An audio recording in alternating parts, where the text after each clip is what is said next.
आजच्या आपल्या व्हिडिओमध्ये आपण बघतो आहे 10व्या वर्गाचं स्टेट बोर्डचं मॅथ्स 2 मधला सगळ्यात शेवटचा lesson, that is mensuration. Mensuration हा जो लेसन आहे हा खूप स्कोरिंग आहे. स्कोरिंग यासाठी कारण फॉर्म्युला बेस्ड लेसन आहे, तुम्हाला फॉर्म्युला दिलेले आहेत आणि फॉर्म्युलाचं तुम्हाला अप्लिकेशन आहे. आणि हा जो टॉपिक आहे ऍक्च्युअली हा तुमचा 9th मध्ये इंट्रोड्यूस होतो. तुम्हाला 9th मध्ये सगळे हे फॉर्म्युलेज दिलेले आहेत, त्याचं अप्लिकेशन जे आहे नंतर तुम्हाला 10th मध्ये दिलेलं आहे. पहिली जी एक्सरसाइज आहे ज्यामध्ये तुम्हाला जे काही आपण सगळ्या सॉलिड फिगर्स बघतो, ज्यामध्ये क्यूब आहे, क्यूबॉइड आहे, सिलेंडर आहे, कोन आहे, स्पियर आहे, हेमिस्पियर आहे, या सगळ्यांचे कंबाईन तुम्हाला काही सॉलिड फिगर्स दिलेले आहेत ज्यांचं तुम्हाला curved surface area, total surface area, volume हे सगळं काढायचं असतं. आणि याशिवाय तुम्हाला याच्यामध्ये यावर्षी नवीन फ्रस्टम ऑफ अ कोन हा एक पार्ट दिलेला आहे आणि area of sector, length of arc, area of a segment हे कॉन्सेप्ट दिलेले आहे. त्यामुळे टोटली फक्त फॉर्म्युलेज जरी तुम्ही प्रॉपर लर्न केले आणि ते लिहून बघितले वारंवार आणि त्याचं अप्लिकेशन जर बरोबर केलं, बाकी सगळा हा कॅल्क्युलेशनचा पार्ट आहे. तर यामध्ये ज्या सुरुवातीला तुम्हाला काही फिगर्स दिलेले आहे, ज्यामध्ये पहिली फिगर जी आहे ती आहे क्यूबॉइड. क्यूबॉइड 3 डायमेन्शनल आहे. क्यूबॉइडचं आपण एक्झाम्पल म्हणजे आपलं साधं डस्टर वगैरे जे असतं त्याचा जो शेप असतो तो क्यूबॉइड, ज्याला 6 फेसेस असतात टोटल आणि व्हर्टायसेस हे याचे 4 आणि हे 4 8 व्हर्टायसेस, 12 एजेस असतात. यामध्ये याचा डायमेन्शन्स जे आहेत याचे लेंथ, ब्रेड्थ आणि हाईट असे याचे डायमेन्शन्स असतात. आणि या डायमेन्शन्स वरून आपण याच्यामध्ये आता हा कर्ड नसल्यामुळे इथे याचा लॅटरल सरफेस एरिया येतो. लॅटरल सरफेस एरिया म्हणजे area of the vertical faces असं आपण म्हणू शकतो. म्हणजे फक्त हे जे 4 फेसेस आहेत त्यांचा एरिया आणि तो येतो सरळ ट्वाइस L+B इंटू H. नंतर याचा टोटल सरफेस एरिया TSA जसं आपण शॉर्ट फॉर्म मध्ये लिहू.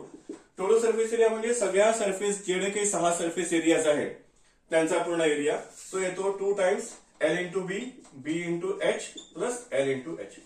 आणि याचं व्हॉल्यूम येतं L into B into H. हे याचे इम्पॉर्टंट फॉर्म्युले. आणि क्यूबॉइडच्याच कॉन्सेप्ट वरून जर ब्रेड्थ आणि हाईट आपण याची सेम केली, कोणाची, या क्यूबॉइडची, तर तो जो शेप तयार होतो तो होणार काय, तर क्यूब. ज्यामध्ये हे सगळे फॉर्म्युले कसे अप्लाय होतात, फक्त स्वरूप बदलतं फॉर्म्युल्याचं. लॅटरल सरफेस एरिया इथे येतो 4L², टोटल सरफेस एरिया इथे येतो 6L² आणि व्हॉल्यूम येतं L into L into L, that is L³. जेव्हा कुठलाही सरफेस एरिया आहे त्या सरफेस एरियाचं युनिट आपण हे सेंटीमीटर स्क्वेअर किंवा मीटर स्क्वेअर किंवा स्क्वेअर सेंटीमीटर किंवा स्क्वेअर मीटर देत असतो.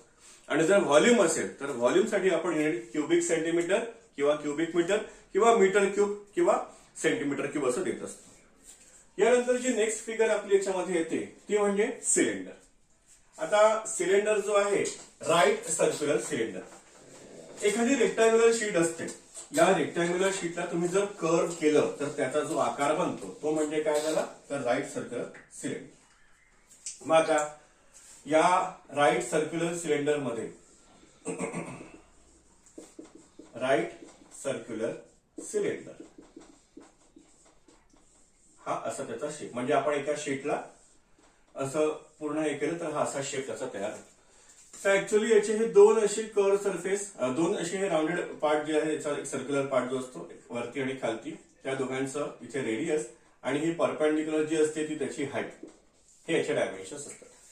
याच्यामध्ये हा पोर्शन कर्व असतो सगळा पूर्ण.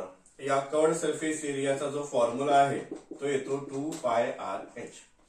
टोटल सरफेस एरिया म्हणजे आता हा जो कर्ड सरफेस एरिया आहे तो कर्ड सरफेस एरिया प्लस त्याच्यामध्ये काय होतं की हा वरचा सरफेस एरिया म्हणजे सर्कलचा एरिया, दॅट इज πr², आणि हा खालच्या सरफेसचा area, that is again πr². हे दोन्ही जर आपण त्याच्यामध्ये ऍड केलं म्हणजे 2πRH प्लस 2πr², तर कंबाईनली हे बनतं 2πR into H plus R. हा त्याचा बनतो टोटल सरफेस एरिया. आणि व्हॉल्यूम, याचं व्हॉल्यूम जे आहे ते याचं आहे πr²H. यानंतर नेक्स्ट फिगर जी आहे आपली ती नेक्स्ट फिगर म्हणजे राईट सर्क्युलर कोन. राईट सर्क्युलर कोन याचा कॉन्सेप्ट, हा जो कॉन्सेप्ट आहे तो कॉन्सेप्ट तुम्हाला लक्षात येईल जोकरची कॅप असते किंवा आईस्क्रीमचा जो कोन असतो त्याने, बरोबर.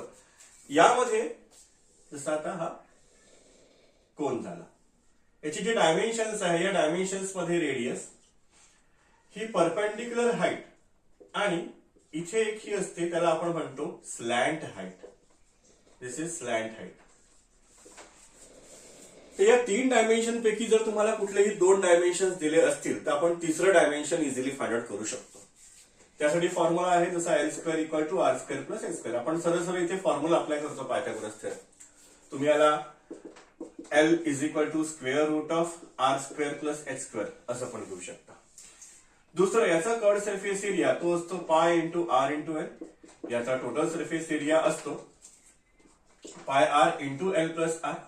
आणि याचा व्हॉल्यूम जो आहे तो असतो 1/3 पाय R²H. सिलेंडरचा जो व्हॉल्यूम आहे त्याच्या व्हॉल्यूमचं 1/3 असतं.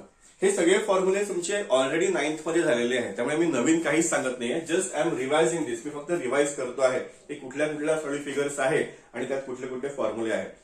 आणि हेच बेस आहे. हे जर तुमचं परफेक्ट असेल तरच तुम्ही पहिली एक्सरसाइज जी आहे त्यामध्ये जे कंबाईन सॉलिड फिगर्सचे प्रॉब्लेम्स जे आहे ते सॉल्व्ह करू शकणार आहे. आणखी 2 यामध्ये फिगर्स आहेत सॉलिड फिगर्स. एक म्हणजे स्पियर आणि दुसरं म्हणजे हेमिस्पियर. स्पियरलाच आपण कापलं मधातून तर ते बनतं हेमिस्पियर. आता बऱ्याच लोकांना स्पियर आणि सर्कल हे दोन्ही सारखेच वाटतात. स्पियर काय असं विचारलं की त्यांचं उत्तर असतं की स्पियर म्हणजे सर्कल. बट सर्कल आणि स्पियर या दोन्ही गोष्टी वेगळ्या आहेत. सर्कल हे 2 डायमेन्शनल झालं आणि स्पियर जे आहे ते स्पियर काय आहे, स्पियर इट इज 3 डायमेन्शनल. ठीक आहे. तर आता स्पियर म्हणजे स्पियरची आयडिया तुम्हाला एक कशावरून, बॉल वरून. आणि सर्कल म्हणजे काय, एखादी बांगडी बँगल जी आहे ती म्हणजे सर्कल झालं. मग आता स्पियर मध्ये त्याचं फिगर जेव्हा आपण काढतो तेव्हा नुसतं आपण एक सर्कल काढून त्याला असं एक दाखवतो की हा 3D आहे म्हणून. आणि जेव्हा आपण हेमिस्पियर काढतो तर याला आपण कट करतो, म्हणजे एखाद्या वाटीचा शेप वगैरे जो आकार आहे तो म्हणजे काय झाला स्पियर. किंवा आपण एखादा बॉल आहे तो कट केला, किंवा वॉटरमेलन जे असतं आपलं कलिंगड वगैरे त्याला आपण तोडलं असं अर्ध हे केलं की तो जो शेप बनतो त्याचा अर्धा, दॅट इज द स्पियर. आणि स्पियर मध्ये किंवा हेमिस्पियर मध्ये सगळ्यात महत्वाची डायमेन्शन फक्त एकच, दॅट इज रेडियस. स्पियर हा पूर्णपणे कर्ड असल्यामुळे इथे कर्ड सरफेस एरिया काय किंवा टोटल सरफेस एरिया हा सारखाच. त्याला कंबाईनली आपण सरफेस एरिया लिहितो आणि तो असतो 4 पाय R². हेमिस्पियर मध्ये मात्र कर्ड सरफेस एरिया असतो, दॅट इज 2 पाय R², याच्या अर्धा.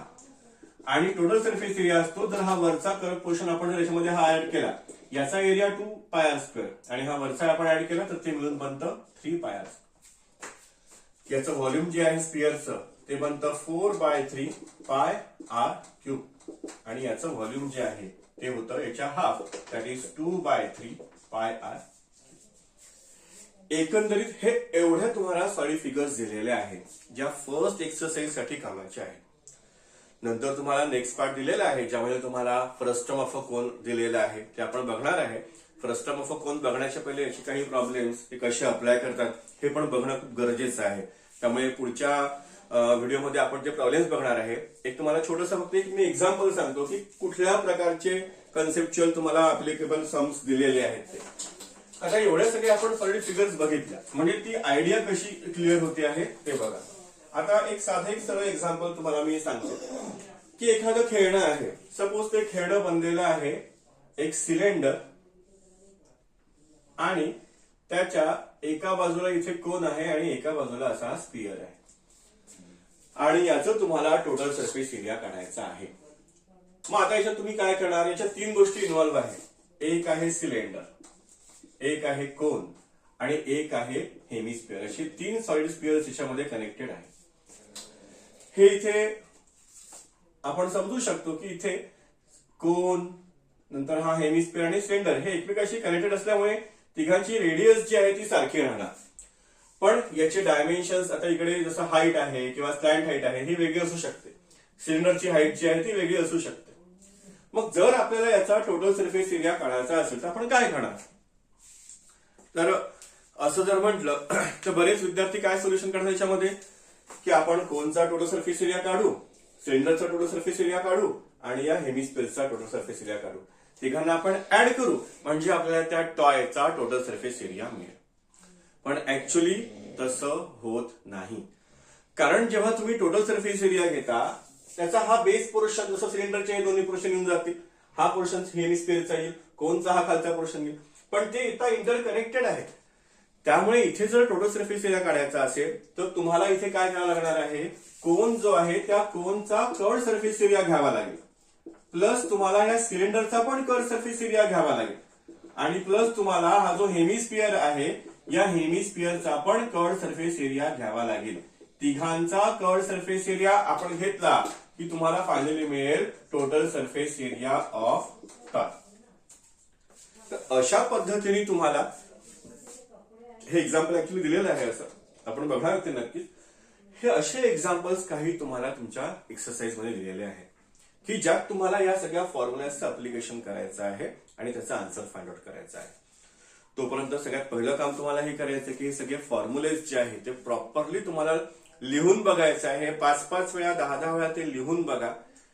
लर्न करण्याची जर तुमची सवय असेल तर तुम्ही ते लर्न पण करू शकता, कारण फॉर्म्युलेज ऍज इट इज असायला हवेत. फॉर्म्युलेज करेक्ट असेल, तुम्ही पेपरमध्ये जेव्हा फॉर्म्युला लिहिता तुम्हाला फॉर्म्युला लिहिण्याचा मार्क तिथे दिला जातो.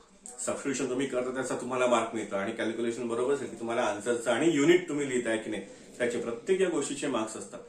त्यामुळे खूप जास्त स्कोरिंग लेसन आहे हा. फॉर्म्युलेज आधी प्रिपेअर करा. आपण नेक्स्ट व्हिडिओमध्ये याचे प्रॉब्लेम्स कसे सॉल्व्ह करायचे ते आपण बघणार. थँक्यू.